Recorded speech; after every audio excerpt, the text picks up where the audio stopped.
खालवादाए हादी अहमद मानोटी की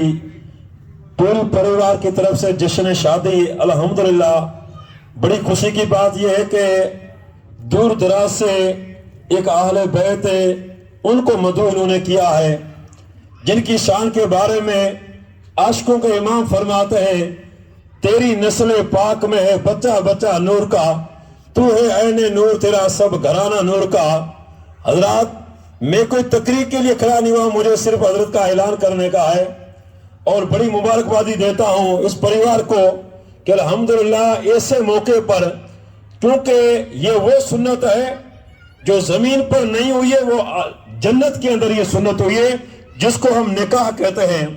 ये निकाह सबसे पहले हज़रत आदम अला नबीना अलैहिस्सलातु तस्लीम ने दुआ मांगी, वाक़या बड़ा मशहूर है अल्हम्दुलिल्लाह। तो आज चंद आसार के साथ सिंधी में मैं हज़रत को मदू करूंगा। मीरा शाह मदद कर, मीरा शाह मदद कर मुहिउद्दीन मली, मीरा शाह मदद कर मुहिउद्दीन मली, आये अब्दुल लतीफ जो वसीलों वली, हसनी पीर हली कर मुहाड़ मुरीदन ते कह दो सुभान अल्लाह। मीरा शाह मदद कर दहा सुनी दादी, अये अब्दुल लतीफ जो बादशाह बगदादी, अये अब्दुल लतीफ जो बादशाह बगदादी, हसनी पीर हादी कर का मुहाड़ मुरीदन ते। मीरा शाह मदद कर अची औखी वेर, तकलीफ में जो भी हजरत बयान कर रहे थे कि जो अल्लाह के नेक बंदे होते हैं वो कहीं से किस जगह से अगर बंदा इश्क और मोहब्बत में पुकारता है तो रहता तो हिंदुस्तान में, बगदाद वाले वहां अपने हाथ को लंबा करके मदद फरमा देते हैं। मीरा शाह मदद कर अची औखी वेर, लिल्ला लग लतीफ चहे, लिल्ला लग लतीफ चे भर बाजिए दे पेर, औलाद अली शेर कर मुहाड़ मुरीदन ते कह दो सुभान अल्लाह। मानो मिले न मोहब्बती पखी मिले न हज, के मानो मज अचे बू बार जी। हालात आज के जश्न शादी के जो खतीब हैं, इनकी जात मोहताज तारुफ नहीं है, इनकी तारीफ सिर्फ इधर नहीं, अहले बैत वो है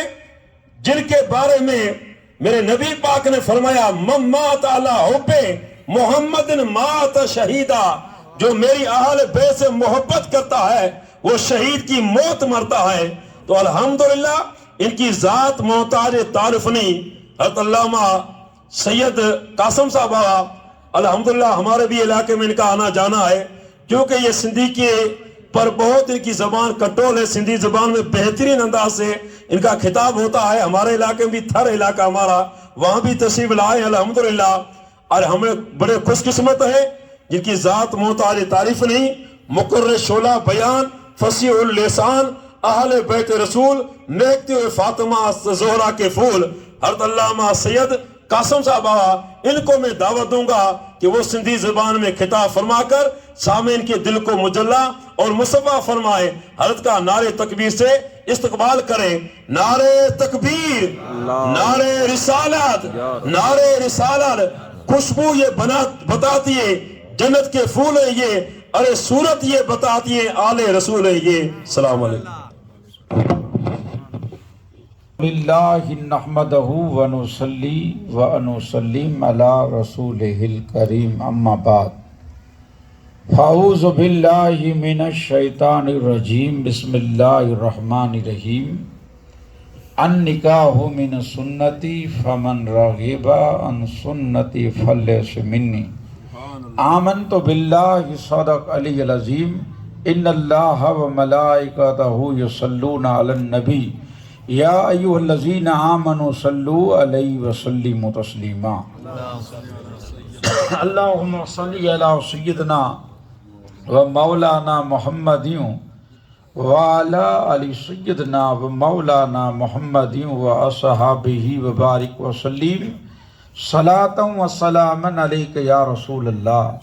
सलातम व सलामन अलैका या हबीब अल्लाह सल्लल्लाहु तआला अलैहि वसल्लम। तू रूहन से रीझें त आऊं सारी रात पियो रुआं, तू रूहन से रीझें त आऊं सारी रात पियो रुआं, कोई परिचाए ॾे मुंहिंजी परीअ खे त पहिरें मिज पवां, धरती सारी धुआं लुड़कनि सां लतीफ़ चवे, धरती सारी धुआं लुड़कनि सां लतीफ़ चवे, अॼु न हिन उता कन में से तालब तवारियनि, आंधी सी उथी विया जे मणियूं मुंहुं मारियनि, जंहिं जीअ खे जियारीअ से लावती लॾे विया। बरादरान इस्लाम, स्टेज मथे जलवा अफरोज उलमाए कराम, सादात कराम, अस्सलामु अलैकुम व रहमतुल्लाहि व बरकातहू। आन मुझे इल्म ने समझ में ही हूंदो कि जश्न शादी बखानाए आबादी जंहिंजी मौक़ी मथी अल्हम्दुलिल्लाह जश्न शुक्रियाए नेमत रखी में आई है। अल्हम्दुलिल्लाह तो खुशी जे मौक़े मथी मिलाद मुस्तफ़ा अतीउल्लाह व अतीउर रसूल जो ज़िक्र रखी में आयो है, जंहिंमें आई हेवर वेठा आहियो, हेॾा अल्हम्दुलिल्लाह रहमत जो मींहुं वसे थो। हेवर पां सभई वेठा आहियूं रहमत जे मींहं में। अल्हम्दुलिल्लाह पोइ मूंखां क़ब्ल ने मौर मौलाना सिद्दीक़ साहिब जेको तकरीर कयूं इनमें ऐं सुयूं उन्हनि चयूं कि भई हेवर आहे रहमत जो मींहुं, हाणे पुठियां कहिड़ी ख़बर कोड़ो थींदो से अलाह खे ख़बर, से असांखे झकी न लॻभॻि पुठियां ॿियो की भूकंप भूकंप थींदो न, हिकु करो करे ख़बर चवंदा लाउट वारा बा छूड़ी मों, उहो जेको बाबा ने त तकरीर करे की न ई त हाणे विया, ई भले विया आहिनि जिराक नंढड़ियूं बचियूं रमनियूं, मौसम बचियूं आहिनि ई रमनियूं, पोइ ई रमे त पोइ 50 वरनि जी मौसम अचे, 50 ने 60 वरनि जी मौसम इहे पियूं रमे मौसम। हाणे इहे बचियूं जॾहिं नंढड़ियूं अचनि त पोइ 60-65 वरनि जा मौसम बचा ई न, पोइ इहे पिया अचे, पोइ रहमत जेको अबा आयो हुई न, इहे रहमत मींहं जेको इहा आहे न हेवर वसे थो न, इहे रुसी हले वञे, जे पोइ ईअं थिए त इहे पियो रुसी हले वञे। अलाह जा करम ईअं अल्हम्दुलिल्लाह उलमा कराम जी तन तोड़ कोशिश अने मेहनत से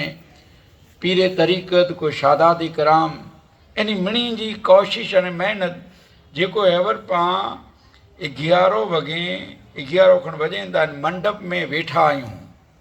हिकु आई सो मौलाना चवनि की जागण जी राति, इहे सॼी राति जागे, अलाह छा रहम करे कीअं जागदा हुआ, हेवर 11 वॻे त कंडला कांबियूं न घड़ाई विया, लोभान ने वलीअ ते चढ़ी विया हुए ने हेठां हाणे ताईं धुआं फुआं थी वेठोसीं, अलाह छा रहम करे हेॾो पां आहियूं मुस्लमान, पण पां आहियूं मुस्लमान आहियूं इस्लाम में, इस्लाम पंहिंजो मज़हब आहे, पर पंहिंजे करे इस्लाम कॾहिं हुए जॾहिं निकाह हुए तॾहिं अचे इस्लाम। अल्हम्दुलिल्लाह त मुबारकबादी जे लाइ कयो कि सो में आहे इस्लाम। हेवर पां वेठा आहियूं ईअं आहे रुमाल टोपी पहिरी मूंखे सुणो था मौलाना साहिब खे सुञो, पोइ ऐं सलातो सलाम पां पढ़ंदासीं, इनमें जा पंहिंजे ॿिए धर्म अने मज़हब जो भाउ ईअं हेवर निकिरे या पंहिंजे घरे आयो हुए त ई वञी अने सुबुह जो ॿिए खे चए की बणिया काल मुस्लमाननि जे घरे विया हुआसीं, असांखे आमंत्रण हो, ओॾा इन जा हिकिड़ा धर्म गुरू आया हुआ, ॿिया इन जा मौलवी सगोरा हुआ, ई तकरीर कयूं ते इन जी धर्म जी ॿोली ॿोलिया ते असीं थोरो थोरो सम्झियासीं ते अहिड़ा वेठा हुआ, न ॿायूं ॾखो कयूं ते न ही कीअं कुझिया अथई, चुपा चुपी सुयूं ते उहो कलाक जा 2 कलाक 2.5 कलाक उहो इन जी स्पीच ॾिनो, तंहिंमें ई अहिड़ा सुया ते ई अहिड़ा सुणिया ते ई आहे इस्लाम। हाणे इन जी रीति हेवर पंहिंजे घरे 2-4 ॼणा महिमान ॿिया आया हुआ आहिनि, हेॾा ई हिकिड़े ॿिए जा गला ई हले न उभा हुआ, ई ॾिठा हर दौर में शैतान आहे नी पंहिंजी स्कीम खणी अचे थो, हेवर ॾोको खणी आयो आहे, ॾोको ख़बर हाणे ॾोको रमे था, ई गांधी न पब्लिक, ई पंहिंजो ॾींहुं खरेखर त पां मुस्लमान पंहिंजो ॾींहुं न पियो थियो कि ही जेकी पढ़े होए ई पहिलो पां वटि नओं नुक़्तो अचे त हाणे ही ॾोको रमाजे थो। हाणे हेॾा माऊं ने भेणूं ने ही मणे ही भेगा थी ने ही जवानिया नी रमदा हुआ, हिते 2-4 ॼणा आया हुआ ॿिया त सुबुह जो वञी ने चए हीअ इस्लाम, त हेवर मूं अने आंजी कोई किताबूं नेरेला न अचींदो पंहिंजी कोई हुजूर जी ज़िंदगी जी किताबूं हाँ नेरे वारा नेरियो अने नेरियो त पोइ इन जी किताबूं आई पण नेरियो आनंद माथुर पंडित हुए लाला लजपत राय हुए महात्मा गांधी हुए कि जेकी पण टोंच जा महात्मा ने संत इन्हीं हुजूर जी जॾहिं ज़िंदगी के नेरियो त पोइ हुजूर जी बारे में अल्हम्दुलिल्लाह इन्हीं जा अहिड़ा मोचारा ॿोलई अहिड़ा सुवाला ॿोलई कालका प्रसाद लिखें था कि चांद सूरज कोई लाके मुझे दे और दुनिया की दौलत कोई कदमों में मेरे रख दे और कहे कालका प्रसाद तू क्या ले तो मैं कह दूं नाले ने मुस्तफ़ा कोई लाके मुझे दे तो मैं अपनी आंखों से लगाऊं कालका प्रसाद देता कि नाले ने मुस्तफ़ा कोई मुझे दे तो मैं अपनी आंखों से लगाऊं तो ए लोगो हर हिकिड़े जी नज़र पां मथे हूंदी पंहिंजी किताबें खे कोई न नेरींदो जॾहिं पां खे नेरींदो जॾहिं पंहिंजा किरदार ख़ासा हूंदा पंहिंजो करेक्टर ख़ासो हूंदो त उहो इंसान चवंदो कि अॼु जे सदी जो जॾहिं मुसलमान जा किरदार अहिड़ा आई त अॼु थी 1450 वरे पहिलारी जो पैगम्बर इस्लाम कहिड़ो हूंदो त हाँ अच्छा त पंहिंजे करे 100 में इस्लाम न हुए निकाह में अचे इस्लाम हाणे निकाह जन अची जन तॾहिं ॿियो चए जन पुॼी आवी जन तॾहिं वी मणे राति जो सुबुह सूंदी न चया वेंदी जाॻिया वे ले लूट पिया वे निंदर में ऐं जन पुॼी आवी हू चयो हाँ पुॻीसीं हेवर पुॻी तॾहिं चयो मौलाना खे निकाह जो चयो की न चयो आई ऐं चयो आउं त समूरो मुंहुं में त हीअ राति जो जेको वॻो अथई न ॻाल्हि विसरी पई इहे तूत पियो मुंहिंजा मौलाना खे हाणे मौलाना खे फ़ोन करी मौलाना साहिब किथां आयो निकाह मौलाना साहिब चयो आउं त पोइ 4 ॾींहं थिया राजस्थान हली वियो आहियां ख़बर न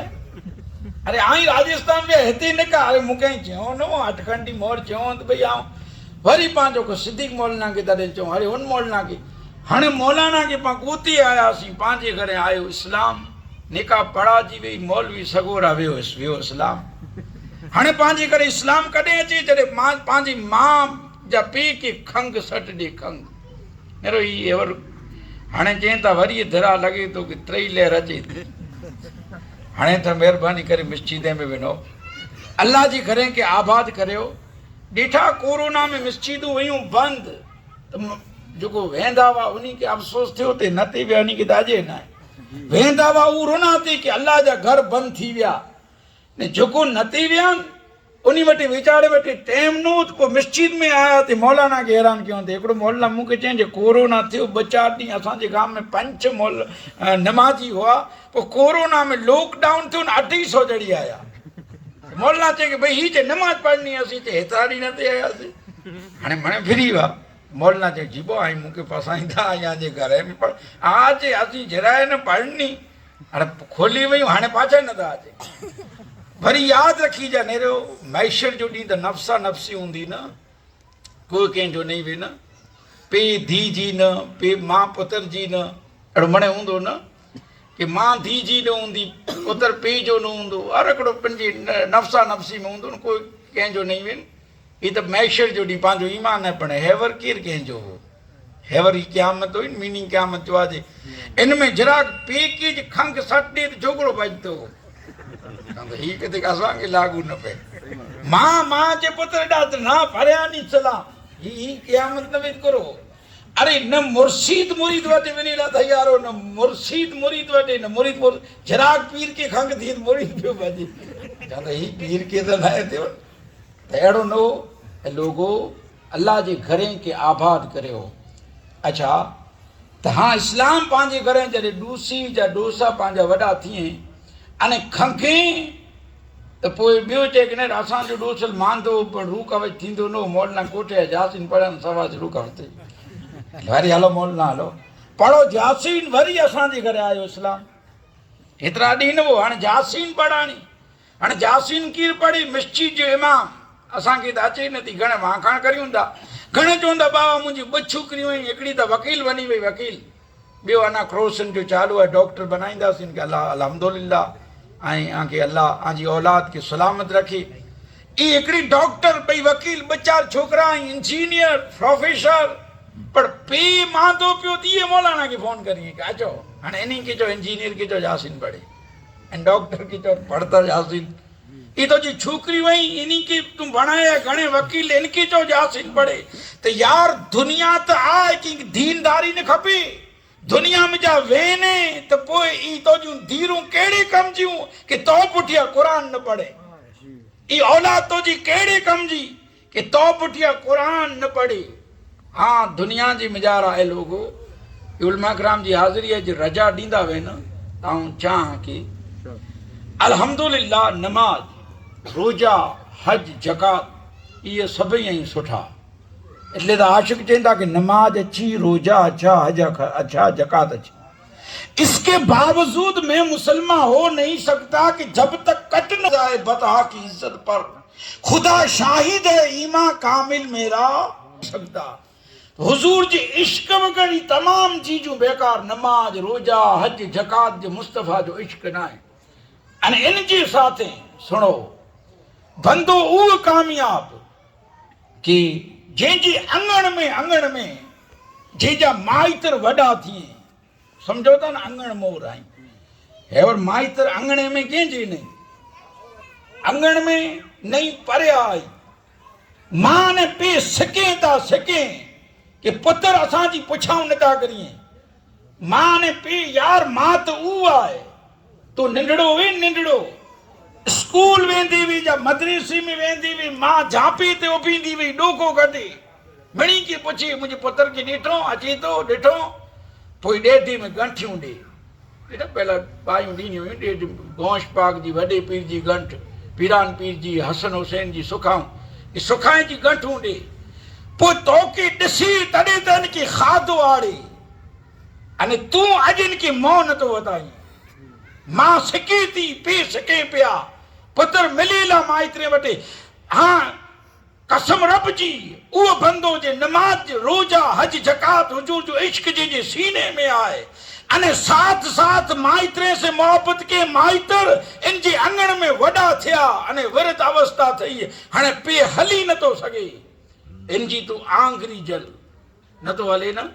इन जी आंगरी जले ने इनके हाणे तू हलाए कोला के निंडड़ो वी तो के हल दे न सकाए में केर सकल आयो जैसे मेड़ावा करिए तो बोवा के रात चो वेठी वेठी रोड ते ई सकल आवी हुई के हल तो के सकाई में सिकी हला जी ई तो के सिखायो के हल तो की हला जी ये तो के कुछ थी सिखाए मां अने पी तो के कुछ थी सिखायो नते आयो तो के खेंदी नते आयो गटो भरिए तो छणी पे ई मां वदे लुकमा तो जी मोह में अज ईज माइतर ईज पी नता हली सके नता खाई सके तू इनके हलाए इनके आटो ॾीराए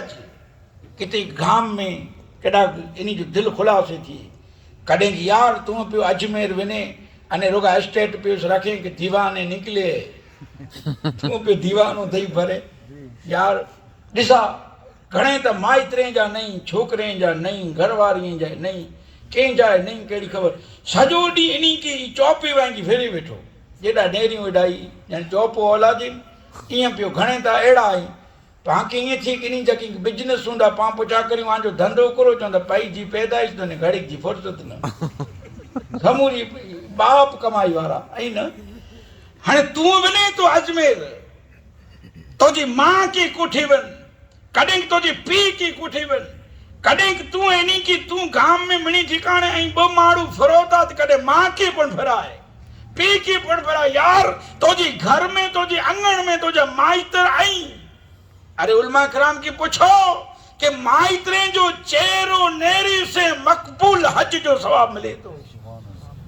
काबो हिते आने तू होती चक्कर लगाए लवे होड़ा तो चक्कर लगाई खाली चक्कर लगदा यो की न थींदो इंज वरी अची ने हेडा मां पी नाराज आई हाँ तो के माइटर के पहले तो मां पे के कोठे में हज दे जा इन्हीं के हलाए जा ई तो के खुशी खुशी रजा दिए ता कि असी नता हली सको अने तो के असी हिए मिजानी दिल मिजानी रजा दियूं त मिजानी दिले मिजानी तो तू भले विन सद मुबारक बादिए जी लायक तो हाँ लोगो जड़े आई माइत्रे के इन रीते घुरदा नमाज ये साथे नमाज अल्हम्दुलिल्लाह कहते माफ ना है पर घणे विचारा अड़ा आई नमाजू पढ़ें था मां पी जी पुछा नथा करिए नमाजूं घणे पढ़े था, मिसकीने जो खाई ने वेठा आहिनि, खेतर कंहिंजो वाड़ो, कंहिंजो रक्सो, कंहिंजो कीं घणे वीचारा नमाज न्याजूं पण कनि था, दावतूं पण कनि था, खाई ने वरी काठी पण रखियो आहियूं, ही ॾंदे खोतरीनि था। तव्हांखे ईअं थी धूप वधो खपे। अलाह छा घणे घणे ऐं अहिड़ा। हाँ नमाज ॿई तरी रीते पर यार नमाज जो माइतर नाराज़ आहिनि तुंहिंजा त ही नमाज तो जी ताजुद पण कम ना अची न माइतरे के राजी करे आए। अल्हम्दुलिल्लाह हाणे नमाज रोजी जे साथ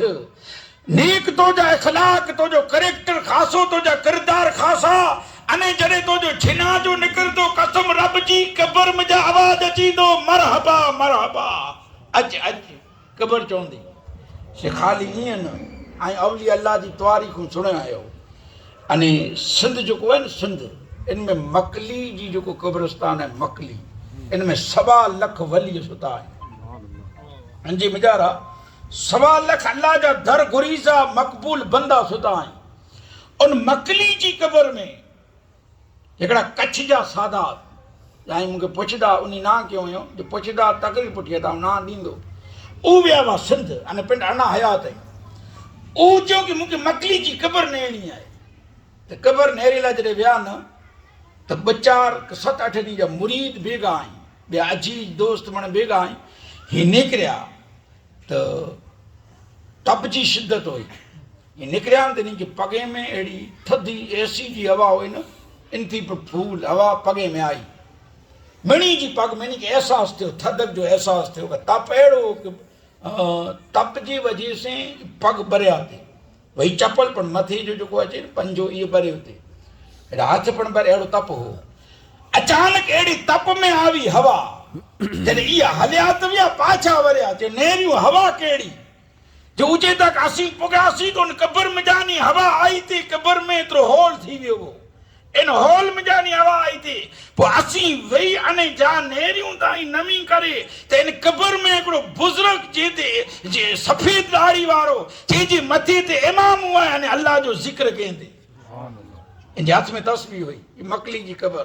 अने मकली जी क़बर अहिड़ी आहे की इन में जा अॼु पण बाक़ायदा कई क़बरे में जा ला इलाहा इल्लल्लाह मुहम्मद रसूलुल्लाह जी आवाज़ अचे थी क़बर में जानी अहिड़ी क़बर आहे। उन क़बर जी मिजारा भिटाई घोट रहमतुल्लाह अलैह जो ॾाॾी जो जिना जो आयो हिते भिटाई घोट रहमतुल्लाह अलैह जा ॾाॾा इन्ही जा वालिद पण वली कामिल सूफ़ी इन्ही जा ॾाॾा सॼो ख़ानदान अहले बैत पण आहे अल्हम्दुलिल्लाह सूफ़ी क़िस्म तबियत जा पण इन्ही जे ॾाॾा जो जिना जो जॾहिं क़बर जे मूर में पुॻो न त क़बर खोदण वारा चयूं की क़बर में जा आवाज़ आहे। असीं उते उते नेरियासीं त क़बर में जा आवाज़ आई थी त असीं नेरियासीं त घुचो ई न क़बर जी इहे कुछई थी क़बर जी मिटी कुछई थी इहे चए थी की साईं जा ख़लीफ़ा अच अच ई चए थी क़बर चए थी की मरहबा अच अच मुंहिंजे मुंहुं में सुम्हे त मुंहिंजा भाग खोले क़बर चए थी मुंहिंजा भाग खोले तूं सुम्हे जिन्नत जी बारी खोले हवाऊं अचे ज़मीन चए थी आऊं ठरा क़बर जॾहिं जिन्नत में क़बर में जिन्नत जी खिड़की खोले त पोइ ज़मीन खे हवा त अचे न पोइ मूर में सुतो हुए पहाड़ो से इन खे पण थधी आवाज़ हेॾा पोइ त फरियो सॼो सुठो त आयो हिकिड़ो माण्हू सुठो त पोइ इहो सॼो पहाड़ो क़बर वारा सुठा ई सभई सगोरा सुठा त उहो चए थी क़बर चए थी अच अच मुंहिंजा भाग खोले पोइ नेक उलमा जी हाज़िरी हदीस में आहे कि नेक अचे थो न त उहो मरूम जेतिरा थिए त राजी कि तूं अची ने मींहं वसदा ठंडा असां ते पवंदा पर जालिम अचे थो जालिम त उहो मरूम चए था कि हीअ किथे अचे थो मोह अचे तो ते आजाब अचींदो असां ते अचींदो। हाणे जॾहिं इहा आग तोखे क़बर में क़बर जा त जिन्नत जे बाग़े में जानी हिकिड़ो बाग़ जा जिन्नत जे खॾे में जानी हिकिड़ो खॾो जो मुंहिंजा आग तोखे त मूर वारनि खे सेक अचे की न अचे त सेक अचे पोइ जालिम जो जिना जो अचे थो न त पोइ सुणजान जो ॿियो पासो क़बर ईअं चए थी की पनाह घुरिजे पनाह जालिम अचे थो साञाए वग़ैरह जो अचे थो यार जंहिंजी अखियुनि में साञाए न हुई माइतरनि जी न आलम सगोरनि जी न कंहिंजी साञाए न वॾ नंढाई न माइतरनि जी न हुई ई कंहिंजी कंदो अख में शर्म न आहे आउं त चवां थो अखि कहिड़े कम जी जंहिंखे कढी न कजे घा जे न होए न ॾिसे त ईअं त थी कि अंधो आहे अंधो, पर अखूं ऐं मिज अने हया अने शर्म न आहे त इहे इंसान त क़बर ईअं चए थी कि पना पना हीअ किथे अचे थो झालीम अची दुख दो सेक मूंखे अचींदो। यार अहिड़ो थीजे जे क़बरूं जे मरहबा मरहबा।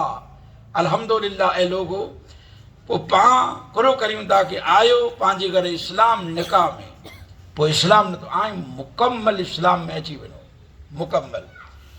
पोइ अल्हम्दुलिल्लाह इस्लाम अहिड़ी चीज आहे। मेरा मोलना ॻाल्हि हिकिड़ी सची कयूं कि पां डोरे तावीज़ लाइ होॾा होॾा दौड़ूं, पोइ ॾिठा कई कंहिंखे जिनात अचनि त इहे होॾा होॾा दौड़े वेठा जिन लाइ करे। हाणे जिनात अलॻि अलॻि क़िस्म जा आहिनि। को सगाई जो जिनात कंहिंखे अचे, नेरो अखियूं कढींदो हुई त सम्झी गिनो हिनजी सगाई करे वई, सगाई जो जिनात। पोइ चिजाई पग पछाड़े त सम्झी गिनो हिनखे विहांउ जो जिनात आहे। पोइ चिजो हीअं हीअं करे सम्झो हिनखे धार करे वेझो। जिनात अहिड़ो न आहे कि जिनात नथा अचे, पर हक़ीक़त में जिनात थी वधारे ताक़त इहा इंसान में नेरो जंहिंजे सीने में आहे इल्म। अल्हम्दुलिल्लाह इहा आहे ताक़तवर इंसान। आप ना सोयूं हजरत सुलेमान अला नबीना अलैहिस्सलाम उन जिन खे ॾिठा चयूं कि तूं खणी अच बिल्किस जो तख़्त। हू चयूं खणी अचां थो। केतिरी वार में चई आंजी तकरीर पूरी थी न थी न खणी अचां। हजरत सुलेमान अला नबीना अलैहिस्सलाम चवंदा वीह तुंहिंजो कमु न आहे। जिनात खे चवंदा अने पोइ चवंदा कि केरु खणी अचींदो त हिकिड़ो इंसान उभो थियो, माण्हू हो माण्हू जे वटि अमू किताब जो इल्म हो अमू किताबे जो न हो। ऊ जंहिंखे हिकिड़ी आंजी पलक झपकी न झपकी अने तख़्त हाज़िर अने ऊ खणी पिण ॾिने। ऊ तख़्त जंहिंजे सीने में इल्म हो किताब जो, त पोइ असांजा अइमा किराम अल्हम्दुलिल्लाह जंहिंजे सीने में क़ुरान जो इल्म आहे क़ुरान जो। हाणे इन आलिम ते असांखे विश्वास जराए न मिले। मौलाना वटि वञे बावे वटि वञे पोइ ईमान त वेही न। ई होॾा होॾा होॾा हाजी पीर रहमतुल्लाह अलैह जी बारगाह में वञनि चवंदा हाजी पीर कीअं नज़र करियो। हाजी पीर सौंडे बुखारी पीर ते वेठो, बुखारी पीर ते वञे बुखारी पीर कीअं ही सौंडाणी करी रुकन पीर ते वेठो। रुकन पीर कीअं थी आवन जो ॿेड़ो पार करे ॾींहं त ग़रीबी न वाजते पवंदी। એટલે हिनखे ईमान त दर दर मणी ठिकाणे पियो भटके। फुकरो करी ख़बर आहे असां मौलाना खे ने बावे खे बदनाम करे छॾी। उहो कंदो हुए छोकिरो नाटक कि हिनखे मौलाना जली आहिनि यूं फूं फूं जरावर करे। पोइ चवंदा इन मौलाना जो कमु न आहे। इन वटि वियासीं घणे न निकिरियो इन वटि। पोइ ॿियो हिकिड़ो कन में इन खे चए कि ॾालिया हाणे किथे न निकिरी त पोइ महलो मेले ते चढ़े। ही वेठा उलमा किराम इस्लाम थी निकिरी वेंदा भला, इस्लाम की खारिज थी वेंदा कि इस्लाम में अचीला नवे शर्ती प्रोसीजर कहिड़ी पवंदी नवे शर्ती। पोइ उते वञे असांजा मौलाना ने बाबा घणे हैरान थिया इन वटि न निकिरियो न आई न। पोइ हू करे कि सेटिंग आधा तुम्हारा आधा मेरा निकिरी वञे। सेटिंग पण थी थी न हाणे कंहिंखे धार थियणो आहिनि आंखे कुरो आहे मूंखे एक हथ में चई ॾियो। हीअ चए ॿियो कीअं न धार थियणो आहे तॾहिं चए ए नेरो इन मथे जंहिंजो ज़ुल्म ने मोकिलजा। ही अहिड़ो ख़तरनाक पिपरी में जाइनि की जले आहे सही आमणी जो निखोद कढी वेंदो त उहे चए की धार करियो तॾहिं निखोद कढे ॾींहुं धार करियो पोइ सेटिंग ठही वञे। हाणे हू सेटिंग करे ॾिने आहे। पोइ हाणे असांजा हाँ लोगो वो केरो सुलेमान अला नबी अलैहिस्सलाम जी कौम जो आलिम पण हो वली पण हो।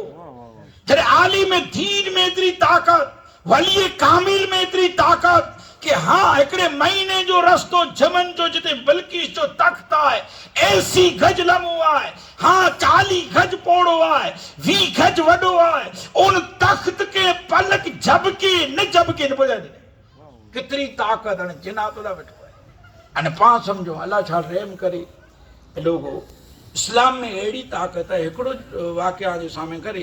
तारीख़ जो मूंखे यादि अचे थो पोइ पाण सलात व सलाम जे साथ तकरीर समाप्त करियूं। अल्हम्दुलिल्लाह हिकिड़ी ॻाल्हि ई कई अथई कि हीअ पाण वर वेठा आहियूं सो जी राति आहे जागी जी। इन में असांजे उलमा किराम सैयद सादात जी महिनत आहे कोशिश आहे। जेको दूल्हा साहिब एवर वाइट कपिड़ा पहिरे गजरो विझी फुले जो हार ने वेठा आई पाकि ईअं थिए थो दूल्हा वेठा आई हिकु पिंजी वारे पुठी आई लाॾे की नेरो आंकी ईअं थिए मथुरो थियो हूंदो ॾेठा सॼो ईअं हाईदर से गिनियो पियो तंहिंमें ई हथ में सुपारीअ जो ढग पियो हुयो, तंहिंमें सूड़ियूं हथ में ने पियो हथ कपाए वेठो वरी लॻी वञे वरी सुपारी पाण खे ॾे पांचो ही सूड़ी ने चांका खणी ने फिरे थो त ॿियो चए कि इन ते ख़तरो आहे खतरो खतरो त हाणे अचींदो खतरो त हाणे ई खिले थो हाणे नहीं खिले भले एवर खिली खिले खतरो त हाणे अची वारो आहे पाण जो खतरो त अलाए छा रेम करे कई कई कुंवार ई खिलेनि था असांजी त खिलूं ॾेरणी बंदि थी हुई जोड़ी त खिलूं जोड़ी हाणे हाणे ॿियो कोन थियो ख़बर हाणे पंहिंजा मुस्लमान सिखिया आहियूंसीं साल गिरा बनाइनि था जंहिं ॾींहुं जिन ॾींहुं नीओ थियो इन ॾींहुं की वरी असीं त यादि ई नथा करियूं किन ॾींहुं नीओ थियो आहे हिनजी तारीख़ तोड़े विधी खपे न हाणे ई हाणे पंहिंजो मुआशिरो अने सोसाइटी हक़ीक़त में फिटई आहे तंहिंमें कई जनम ॾींहुं बनाइनि था कई साल गिराऊं बनाइनि था तंहिंमें कुरो ने कुरो था बनाइए अल्लाह छा रेम करे ऐं मुसलमानों संभल जाओ न संभलोगे तो न रहेगी दास्तां तक तुम्हारी दास्ताओं में समझी वञो ऐं लोगो इस्लाम अच्छा इंडोनेशिया जंहिंजो आई नास हुयो इनमें न हो इस्लाम हिन इंडोनेशिया जी मिजारा फिरदे फिरदे अल्लाह जो हिकिड़ो मक़बूल बंदो हबीब बिन हकी रहमतुल्लाह अलैह ई फिरदे फिरदे जंगल में जा दीन जी ख़िदमत कंदे कंदे इन्ही पुगा इंडोनेशिया हाणे जॾहिं इंडोनेशिया पुगा तोॾा हिकिड़ो अहिड़ो अजीबो ग़रीब हिकिड़ी अहिड़ो माहौल ॾिठो इंडोनेशिया जो कि डोली अचे थी इन डोली में धूलो वेठो आहे अने इन जा कुटुंब वारा आहिनि इन जी भेणूं आहिनि इन जी मावरूं आहिनि जेकी बि कुटुंब वारा ॿिया आहिनि गाम जा जेकी बि अग्रेसर न ई जन में आहिनि ॾिठो ई परियां की जन अचे थी जा ग़रीब पुगान त ॾिठो कि लाॾो डोली में रोए थो मथां कुटे थो रोए थो इन जी जेको माइतर इन्हनि खे सम्झाइनि था तॾहिं हीउ चए थो हज़रत हबीब बिन हकी रहमतुल्लाह अलैह चवनि था कि जन आहे पर लाॾो खिले रोए कोला थो त उनजे क़रीब वञी ने पुछा कयूं चई ही ऐं मूंखे सम्झी में नथो अचे जन आहे कुरो आहे इन में अमुक ॼणा रोए था ने अमुक ॼणा बराबरि हलिया अचनि था तॾहिं उन चयूं कि नेरो असांजी गाम में हिकिड़ी वबा अचींदी हुई भला अची त इंडोनेशिया जी ॻाल्हि आहे कोॾा अची त लख ॿ लख 2 लख माण्हू भेगा मरी वञे 2-4 महीननि जी मिजारा पोइ इन जो कई कसीं हल कयासीं इन जो निकाल करे ला होॾा होॾा होॾा घड़े फिरियासीं पोइ असांजे बादशाह वटि पिरजा वई त बादशाह खे नजूमीअ खे नोनी उन्ही खे बोलाए अने उहो हली कढियो कि हीउ जेको आंजी गाम में आंजे देश में 12 महीने हिकिड़ी भला अचे थी मुसीबत त आई हीअं करियो 12 महीने में जेको ही 70-80 जेको मयतूं थी वञनि थियूं ढग थियनि था लाशनि जा इन ई हिकिड़ो रोज़ जो माण्हू ॾियो इंडोनेशिया जो जेको समंदर आहे किनारो एॾा हिकिड़ी रूम बनायो उहिड़ी इन में इनखे छॾे अचो अने सुबुह जो वेंदा ई मोह पियो हूंदो इनखे खणी अचो पोइ इनजी विधी करियो ईअं रोज़ जो हिकिड़ो त पोइ ई 12 महीने आंजे गाम में ई भला न अचंदी पोइ असीं नकी कयो रोज़ हिकिड़ो इनखे धूली वांगी सजाए इनजी डोली धाम धूम जे साथ सानो शौक़त जे साथ इनखे हलवा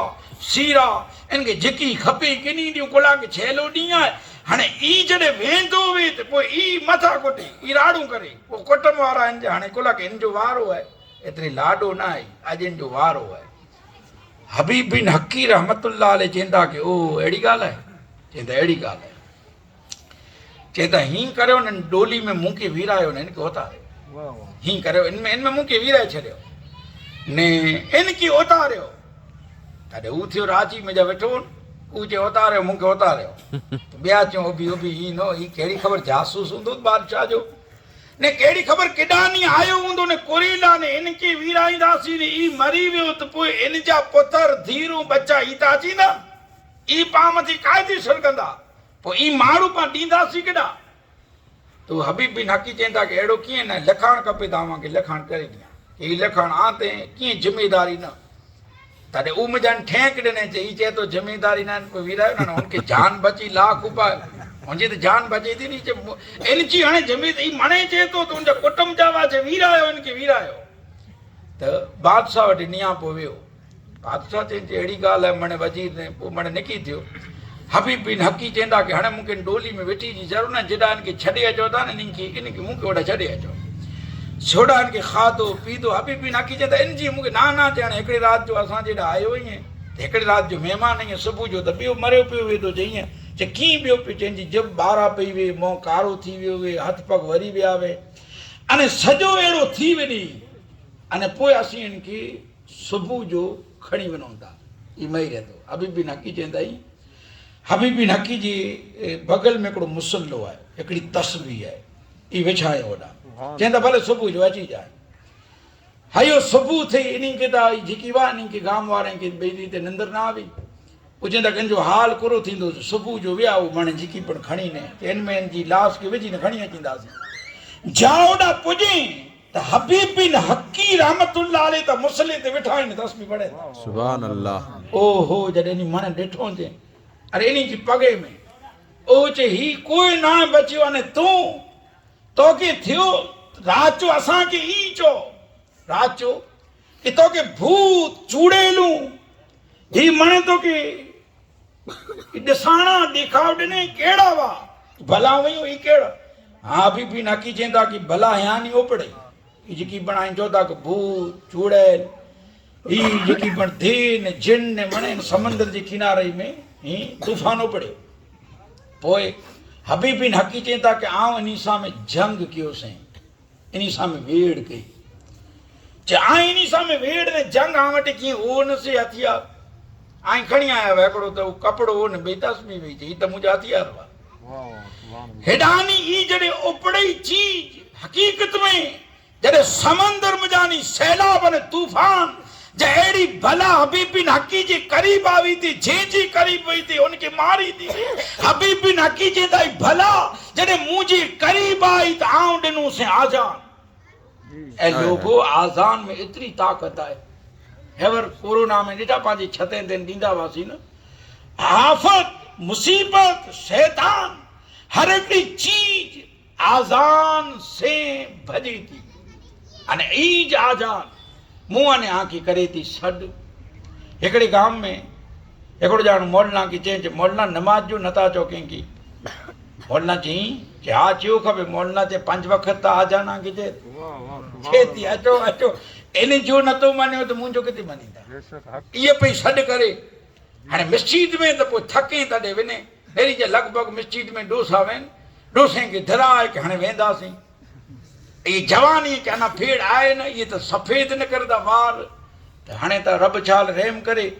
त हाणे त अल्लाह जंहिंखे कारा ॾिने आहिनि कारा एका धोरा थिए त माण्हू कारा कराए हाणे कारा ॾिने उहो धोरा कराइनि था उहो इहे हिकिड़ो ॼाणो एवर आयो जी मुंहुं पड़े वारो निका त आउं चयो हीअ सॼो मथो धोरो थो जो त आउं चयो वॾो नथो लॻे ॿी खे ठोंसी विधी चए वॾो न साईं धोरा कराइण आयो आहे ओ आउं चयो आगड़ चेन जो इहे साफ़ो उतारियो साफ़ो जे साफ़ो उतारियो त हिकिड़ी कोरा धोरा ॿी कोरा नीला ॼाणे पोपट वेठो आहे रब छाल रहम करे हीअ जेकी फिल्म जा हीअ एक्टर कराई हीअं पिया जवान कराई हुजूर जी सुन्नत के जिंदा यार नथा करियो हिकिड़ी हुजूर जी सुन्नत के इन दौर में जिंदा कहिड़ी सो सही तंहिंजो सवाब पर अॼु फिल्म जो जेकी एक्टर कराए इहे असीं त जवान यार तो जी इबादत आहे न ई जवानी जी असल में आहे रोजा हज ये तमाम चीजूं आई जवानी जूं पोइ जवानी वञे न पोइ उहा आशिक चई सुताओ थी पोख जेसी वट वलीर में पोइ थींदी सोका सोख तेर हारी हणंदे हथड़ा पोइ थींदी सोका सोख उहो त खेड़ूत के सॾ कयईं शायर पोइ ॿिए मिसरी में ईअं सम्झाए कि सुताओ थी पोख जेसी वट वलीर में मानिया चौमासे में फसल सुठी थी चौमासे अगरि फसल न थिए न त उहो चए थो कि जवानी जी इबादत बंदगी फसल चौमासे में सर जी चौमासे में गऊं सुठा कि जवानी में इबादत सुठी इहा फरिश्ता रश्क पिया करिए पर जवान आहे ત્યાં સુધી इन भड़वारे नाके के सरपंच नाके के बस स्टेशन के न जाने इतनी चक्कर रही लगाए हाणे थकियो आया सफ़ेद वार इहे ई नोटिसूं हज़रत उमर ॾिठा हिकिड़ी खे चयूं की मूंखे रोज़ चओ मौत अची ईंदो उमर खे अचे रोज़ चए उमर मौत अची ईंदो उमर चवंदा बरहक़ उमर जहिड़ी शख़्सियत भई यादि करे मौत खे तूं ऐं विसरिया पिया आहियूं मौत विसरियो पियो पाण वटां उमर वटि उहो हिकिड़ो ॾींहुं वरी ज़माना थिया उमर मौत अची ईंदो उमर चवंदा मौत बरहक़ अची ईंदो पोइ हिकिड़ो हिकियार आयो चए हज़रत उमर मौत अची ईंदो उमर चवंदा मौत भले अची काल थी तूं मूं अची इहे चए थो उमर हीअ कीअं थी उमर चवंदा की काल थी तोखे अची जी ज़रूरत न आहे तुंहिंजो पगार गिनी गिनजे चे कुला उमर चवंदा की मुंहिंजी ॾाढ़ी में हाणे सफ़ेद वार अची वियो आहे इहे यादि ॾेराईंदो मौत जी सफ़ेद वार अॼु सफ़ेद वार आयो त कारा पियो कराए अलाह छा रहम करे जे ॾंद ॾुकियो त ॿियो सॼो नओं विझाए अची यानी की ईअं थी वरी किथे दावत बावत हूंदी चॿांदी न इहे अबा नोटिसूं अची थियूं नोटिसूं कि मकान खाली कर तूं पियो बनाईं इनके सजाईं रंग रुगान पियो कईं नोटिस आई पूरी थी थी वैलिडिटी मकान जी खाली कर खाली छता आई अने आऊं समझो न था अरे जवान तोजा जेसूं दी चलण हले था तो में रब कमाए जी ताकत रखे है तो में रब ॾिनी जी ताकत रखे है तो मिसकीने के डाए तो जी हयाती में डाए तो जी तू ज्यासूं दी तंदुरुस्त आईं तो जा हाथ ई करिए ता डाए ई करिए ता हाथ त्यासूं दी डाए पोइ हीअं कहीं ते बंदि थी वेंदा पोइ धुबदा पोइ न ॾेई सघंदे पोइ धुबदा न घणे त ॾींहं हिननि उन जा अंग पिया धुबे हिकिड़ो त ॾींहं हिननि ॾिसी गिणे की मौलाना खे को ॾिने त उहो उन जा अंग पिया धुबे त हिकिड़ो ॾाढो ॾिठा कंहिंखे रस्ते में ॾींदे ॾिसी गिणे त उनखे चढ़ी आयो सीओ बरो चढ़े हू घरे खणी विया चए माई आंजो घर वारो पियो धुबे इनखे बरो चढ़ी आयो चए कीअं न थियो भाउ बरो न आहे चए ना ही सॼो धुबे थो चए खमो थोरी वार में बराबरि ठही रहंदो चे सीए कीअं चे आंखे ख़बर न पए चे चओ था खरा चे इन्ही जी आदत आहे कंहिंखे ॾींहं ते ॾिसी करे त इन्ही खे ॿारो चढ़ी अचे ही भले न ॾियनि कंहिंखे ॾींहं ते हाणे तूं ईअं कर तो की अल्लाह ॾिने आहे त ॾाए के मिसकीन के जतीम के गरीब के मिसकीने जी धीरे के अरे उन्ही के की ॾाए ख़ुदा जी कसम राजी थींदियूं यार उन्ही जी हिते नी जे निकिरी त अल्लाह जे अर्श की झंझोड़ी यादि रखी जे उन्ही के गुर पोइ जॾहिं इहे न ॾे पोइ जॾहिं तूं ही करोड़ो भेगा करे ने वेठी आहे पोइ पलंग ते छणी पवने हथ पग बेवड़ा वरी वेंदा पोइ ॾिठा माण्हू थके त पोइ चवंदा हलो मस्जिद में हाणे फरियो सॼो ही अंजलि नगर हैरान आहे हिन में जा हाणे ई वियो मस्जिद में मौलाना खे हैरान कईंदो हाणे मौलाना खे चवंदो हीअ बराबरि न पढ़ियो आहे हीअं पर मौलाना खे हीअ किथे आयो सॼो फरियो विरचियो आहे हाणे विरचाईंदो थको आहे तॾहिं आयो आहे बिटाई की था कि जैसी वट वलीर में पोइ थींदी सोका सोख तेर हारी हण दे हथड़ा पोइ त यार अफ़सोस थींदो कि नमाज त यार जवान ईंदी आहे पोइ आयो ई हथ पग बेवड़ा पिया आहिनि पलंग ते सुतो वेठे माण्हू कुछायल अचे पोइ हिनखे वसीयतूं करे चए कीअं न दुनिया में ही त हसी तोखे चयो ते कीअं न ही त जुमे में तो खुतबे में मोल न सम्झायो ते कि कीअं न दुनिया त ही त दो रंगी है ही दुनिया त रंगी न खाली ही त हसी तोखे चयो ते पोइ जॾहिं ज़बान न खोली तॾहिं छोकिरे की न घरवारी की चए कोई सैयद सादात घरे आयो हुई न एतिरा ॾींहं न ॾिने मौलाना के वीचारे के न ॾिने कंहिं ग़रीब के न ॾिने भेणूं आवियूं इनके न ॾिने इनजे भाउ खे हाणे खाटले ते पियो आहे हाणे त हथ पग हले नथा जेको काठी न ॾे पोइ SRS इनखे चए इनखे SRS चए हाणे उहो ॾींहुं उहो पोइ भेण खे ॾेढो ॾे ही चए अहिड़े पोइ भेण कीअं ॾिनो हिनखे ॾिनो हाणे मौलाना खे सवा सौ रुपया ॾिना न भेण खे झूनो ॾेढो ॾेई ॾिना ही चए ॾिनो हा ॾिनो चुप थियो न ॾे वांदो यार पोइ ही तुंहिंजे हथ सां ॾेई वञे तो जी हद से पोइ इन्हीं के मोबाइल पुठिया अजीन परिजा की नवरात फेसबुक व्हाट्सएप में जा नवरा नहीं जो तो जी कबर ते अची ने कुल बोल पढ़दा न तू की कर आखिरत जो भतो कर आखिरत की खेती कर हबीब बिन हकी रहमतुल्लाह अलैहि चेंदा के मु आजान देनी हिकड़ी 2 3 4 जी आजान दिया या जो भला वयूं हिकड़े में टकरा जे आजी भलाऊं मरियूं ये चेंदा कि विनो हबीब बिन हकी चेंदा कि आंजी इंडोनेशिया में आज पुठिया ई वबा न अची हकीकत में ना भी इंडोनेशिया में पोइ हितां ने उड़ा जो बादशाह आयो उड़ा जी रैयत मुबशरी किताब में लिखी था कि 80 जा 85,000 माण्हू भेगा थिया और इंडोनेशिया में अने हबीब बिन हकी रहमतुल्लाह अलैह जे उन हथ मथे मणे कलमो पढ़ा कि अशहदु अल्ला इलाहा इल्लल्लाह मुहम्मदुर रसूलुल्लाह। ए मर्दे मुजाहिद, ए मोमिन, तो जी आजान देने में इतनी तासीर है तो रब में कितनी तासीर हुंदी। इंडोनेशिया पूरो इस्लाम से 80,000 माण्हू इन हिकड़ी आजान से 80,000 जी ज़बान मथे हो ला इलाहा इल्लल्लाह मुहम्मदुर रसूलुल्लाह। तो लोगो इया इस्लाम जी मिजारा ताकत। नमाज पढ़ो, अल्लाह जे घरे के आबाद करो। अल्हम्दुलिल्लाह ने हुजूर से इश्क ने मोहब्बत रखो। गौसे आजम जा पा मुरीद आहियूं अल्हम्दुलिल्लाह। तो गौसे आजम जो मुरीद आफत में, मुसीबत में, दुख में, तकलीफ में न हुए कुलायूं पंहिंजा किरदार अहिड़ा आहिनि। गौसे आजम जी ज़िंदगी किने रहो 40 वरे ईसा जी हुजूर से फजर जी नमाज पढ़िया आई तो अल्लाह जे घर में अची करे गौसे आजम जो हसन हुसैन जो हाँ हुजूर जो सदको विझी झिकी पण मंगदा अल्लाह आंजी जायज़ तमन्ना के पूरियूं करींदो। अल्लाह जे बारगाह में दुआ आहे भारी